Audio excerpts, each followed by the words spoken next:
அவரவர் விருப்பப்பட்ட உணவை சாப்பிட அவரவர்களுக்கு உரிமை உண்டு என்று தமிழக காங்கிரஸ் கட்சியின் தலைவர் EVKS இளங்கோவன் தெரிவித்துள்ளார். சென்னை சத்தியமூர்த்தி பவனில் செய்தியாளர்களை சந்தித்த அவர் இவ்வாறு கூறியுள்ளார்.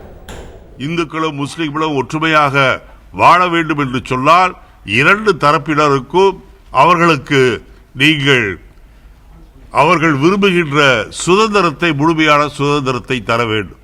ஒருவேளை சில பேர் புல்லை சாப்பிட்டுக் கொண்டிருக்கின்றார்கள், இலையை சாப்பிட்டுக் கொண்டிருக்கின்றார்கள்.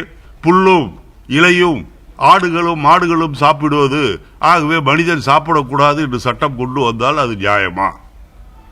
சில பேருக்கு நாகாலாந்தில் இருக்கின்றவர்களுக்கு பாம்பு கறி பிடிக்கின்றது, பாம்பை சாப்பிடுகின்றார்கள். அவர்கள் பாம்பை சாப்பிடக்கூடாது என்று சொன்னால் ஏற்றுக்கொள்ள முடியுமா? எதற்காக இதை சொல்கின்றேன் என்றால், அடிப்படை உரிமையிலேயே கை வைக்கக்கூடிய நிலையில் இன்றைக்கு பாரதிய ஜனதா கட்சியினுடைய போக்கு போய்கொண்டிருக்கிறது.